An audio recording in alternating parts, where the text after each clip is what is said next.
So today we're going to start to look at our dream job. It's never too early and it's never too late to be looking at the sort of job you want to be doing. And even if you're happy in the job that you're in, then you can still be looking at different options that you might want to have in the future. For example, if you're happy right now, but you know that you're thinking about having children in the future, you can start to think about the sorts of culture or company that you want to be working in that situation.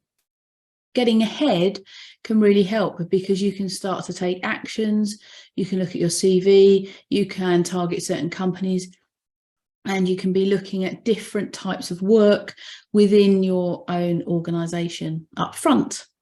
So let me share with you the dream job mind map.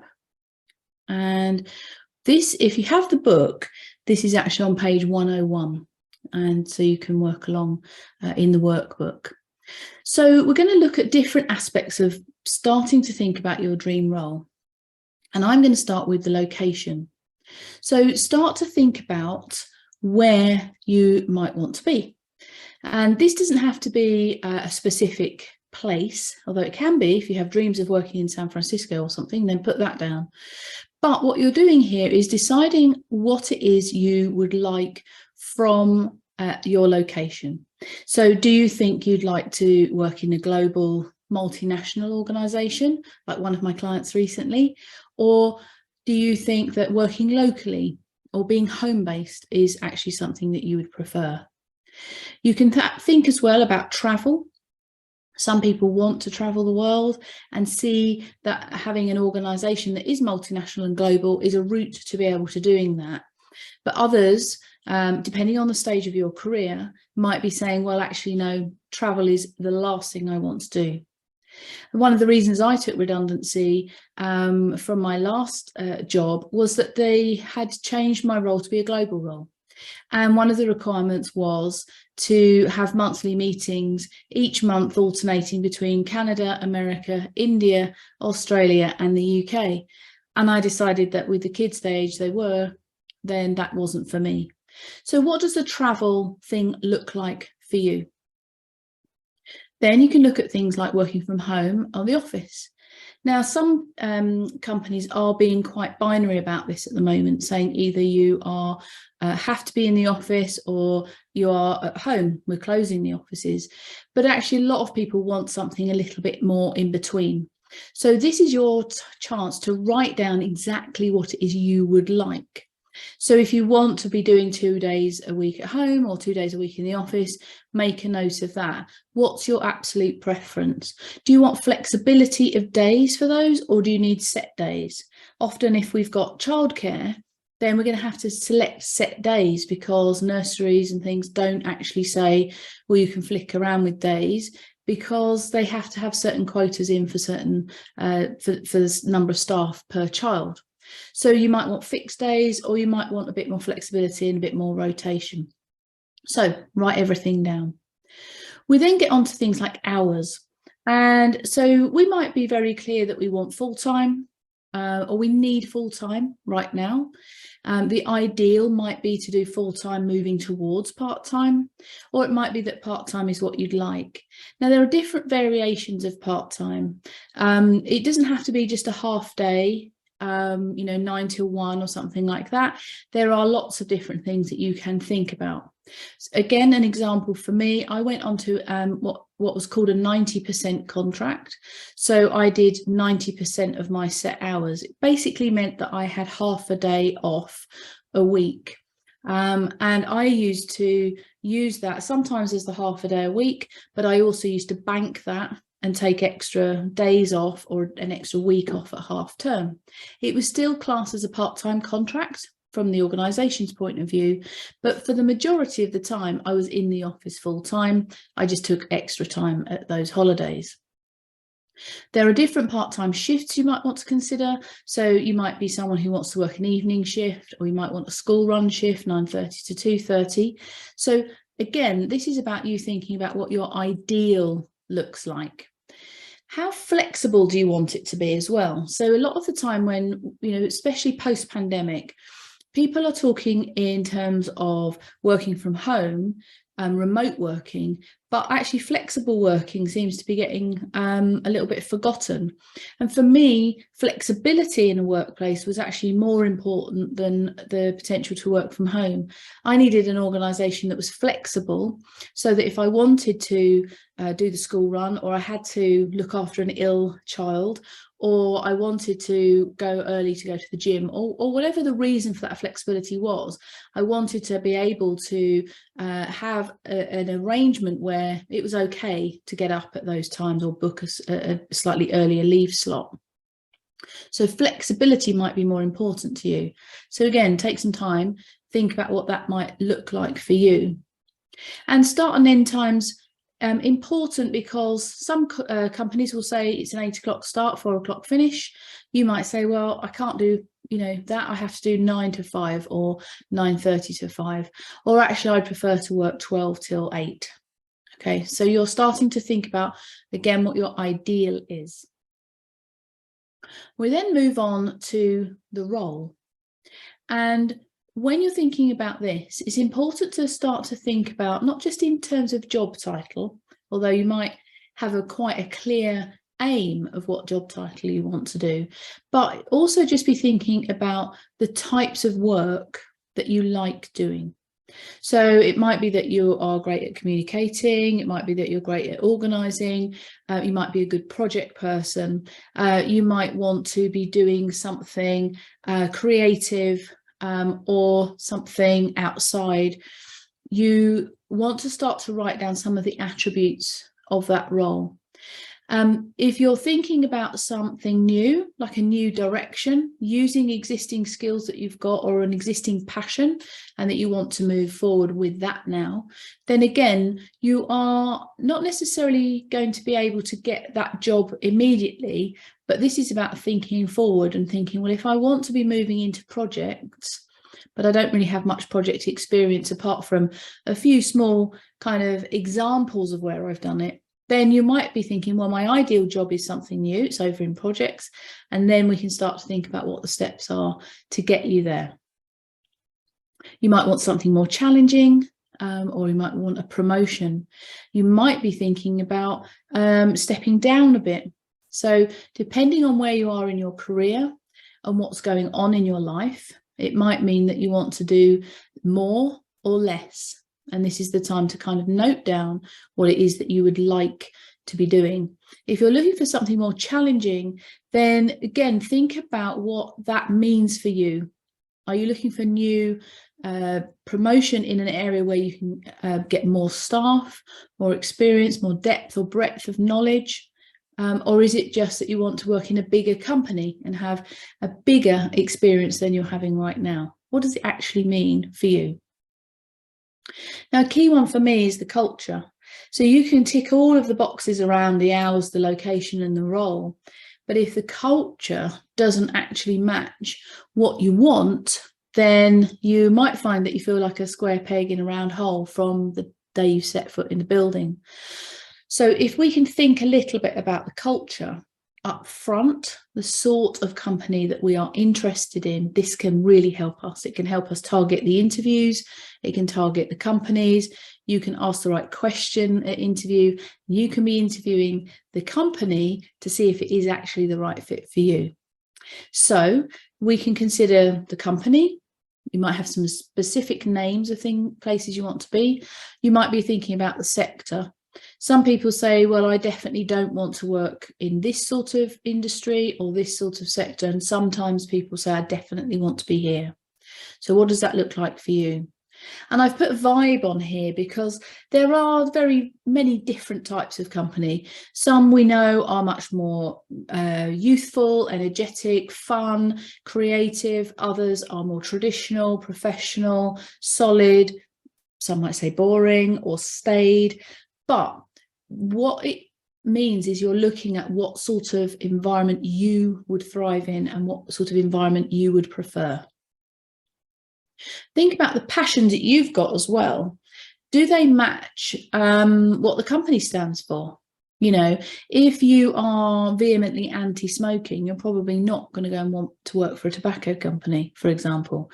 It might be that you've got a certain passion in life, you know, changing cultures or influencing in certain areas. It might be that there are some companies or charities out there that do something similar in a field that you feel really strongly about, in which case you could think about targeting those.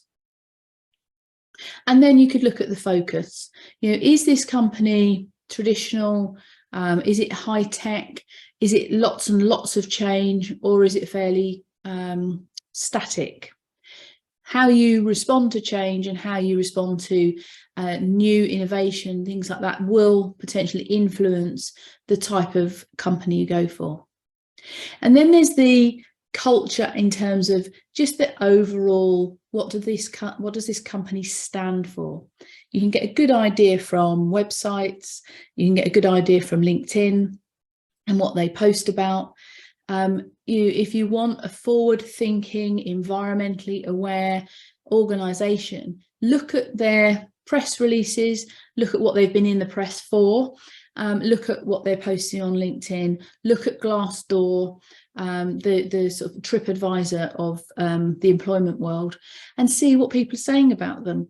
If they are constantly being pulled up for people issues, or are in the paper a lot for tribunals or those sorts of issues, or they've just said no to flexible working, like Elon Musk has been doing recently for Twitter, you know, these might give you an indication of, do I want to particularly work in that organization? So see what the overall feeling is of what that company is standing for.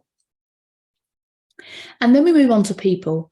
Now, bear in mind that these people in an organisation are going to be the people that we work with, and we spend more time with them, people, than we do at work than we do with our families. So thinking about the sorts of people that we want to be working with is really important, actually. And I think it's really underestimated. We sort of see a company name, we see a salary, we see a job title, and we think, oh, that'll be the place for me.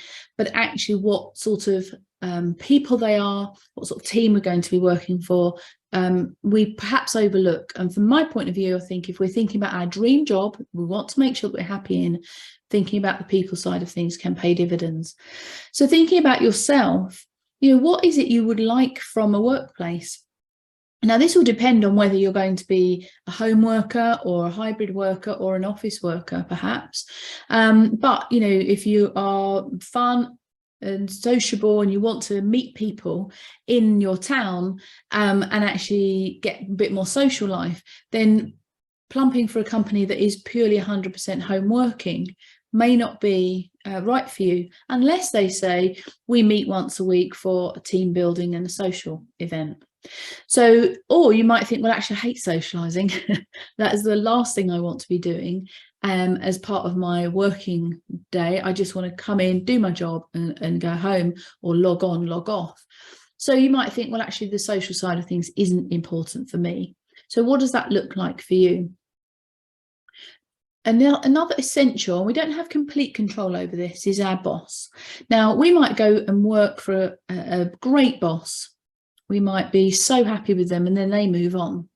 So we can't just choose a company only based on our boss, but it does make such a difference. If you've worked for a good boss and then had to work for someone who's less good, then it can be really discombobulating, actually. And you know, the vibe that you had, the way that you were working can suddenly feel really skewed.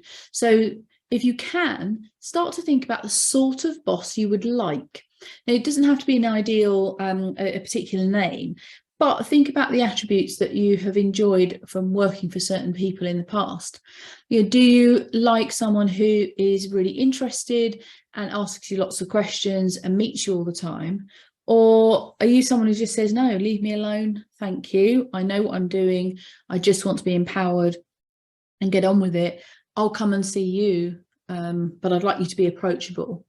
Or are you someone who wants to get lots of feedback? Do you want someone who can have a laugh with? Do you need lots of praise? These are little things that will help you tell you a bit about yourself, But also, if you've got a boss who is a very needy person and who says, well, I shall be checking in with you every day and this is what we'll be doing, you might think that's a bit too claustrophobic and not really what you want. So again, you can start to see what you'd like. When you go to interview, you can get a bit of a flavour. You're not always interviewed by your boss, by the way, but if you are, and certainly for more senior roles, you might get a sense of, this organisation, this team, this department, this boss is going to be a bit too claustrophobic for me, or they're going to leave me a bit adrift here and I don't think I've got enough support. So you can start to get a sense of whether this is a good match. If you're going towards a management role, you might think about what the ideal size of your team is. In your dream role, what would you be looking for? Is it huge, multinational, thousands of staff? It might be. How many direct reports would you want to be able to run that? What would success look like in that management structure? Are you looking for 2 direct reports, 5, 10? What would that be looking like so that you could arrive again with an interview and say, oh, okay, this is a job for 500 people and I've got 28 direct reports. You know, how much am I able to restructure this to the way I would like to run it? So you'll get a sense then in an interview of whether they say, yes, it's up to you, go ahead, or no, we like it as it is. And that might appeal to you or it might not. So again, you're just getting a sense of what it is you would like. And then we've got learning and development. Now, depending on where you are in your career, learning and development may be more or less important to you, but it might be that if you're looking for the role that is something new and more challenging and promotion, you may very well be looking for a company that's going to support you in that. And it could be paid for qualifications like ITIL or CIPD or something, but it also could just be an overall sense of how much they support learning, development, growth. Do they have mentoring programs? Do they do coaching? What other on-the-job training do they do? And what do you want? Some people, again, happy that you're already at your you know your knowledge and you're happy to come in, do the job and go home, and that might be absolutely fine for you. There's nothing wrong with that. And so spending hours and hours on courses and being developed might not be your thing. Now finally I get onto the package, and there's a reason I leave this till last, because actually most people, when they start doing a job search, they will go straight to the package, job title, package, and possibly, you know, the location. And actually the package is important, yes. And of course, with cost of living, a crisis happening and all sorts of things happening in the economy, then the package is perhaps more important than ever. So I understand that. However, if you only look for a job based on the package and you jump ship from perhaps a good paying job to, you know, 20k more or something like that, which I've seen a lot happen in the last year, people jumping for quite huge pay rises. If you haven't got all of the other things in place, if the culture isn't a good match, the role and the hours and the people and the location isn't working for you, you could have jumped from a fairly stable job, which you've maybe had several years service in, to something new for the extra money, and suddenly find after 6 months it's not for you. It may be for you, but if it's not, you can feel very stuck and you've gone in a quite high level and you're not happy. So one of the things I think that it's worth doing is looking at the salary you want and the salary you need. Now, sometimes they will be a slightly different number, and working out, with all of those other things in consideration, what is the priority. So I tell a story in my book about the fact that I made a decision to change location after my son had a meningitis scare. He was absolutely fine, but at the time I was a 90-minute drive away, and when I got the call from the hospital, I had to drive this really, really long way, and it was like the longest drive of my life.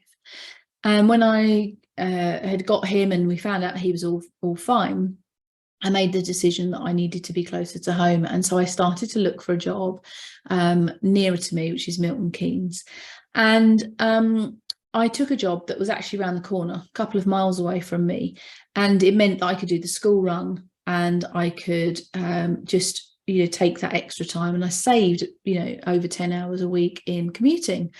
But the price to pay for that was a 2-grade drop, and quite a significant drop in money.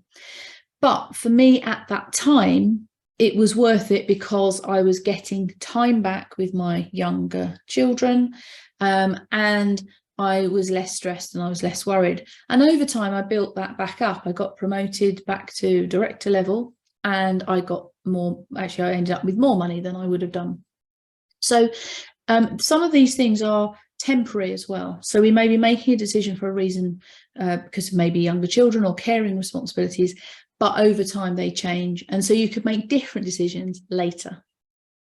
So think about the package that you need and think about what you want. But then also remember, there are other things in your package than just salary. There are things like pensions, holidays, sick cover, all sorts of things. All sorts of companies are offering a range of different things. And if you are looking to have a family, or you do have a family, then things like child-friendly policies can be much more important than if that's not the stage of life that you are at, or you don't want children or don't have children. So thinking about, I know one person who had been offered fertility leave. So appointments for IVF treatment were actually supported by that business. There are obviously basics that any company needs to do by law, like maternity leave and care for dependents and so on. But what extras are they offering? And are they important to you? So when you write down here, this is what you do in advance. You say, this is what is important to me. Top of my list is a good pension, healthcare if they have it, and I must have 28 days of holiday because holidays are really important to me. Somebody else might say pensions, I'm not interested, but holidays, less interested, but actually I want the ability to earn lots of bonuses because cash is more important, or I want a car allowance. Okay, so writing it down here is what you want. Then when you get to the job interview stage or even application stage, you can start to weigh up whether the things that you've put on your dream role match. And so if it says global international travel and you said you want to stay at home, well, then you can just stop and not apply for it. If it says only maximum number of holiday days is 22 and you've said you want 28, then don't apply for it. Now, there would be certain things you say, well, actually, all of the other stuff is okay. I can put up with the holiday. So you start to see what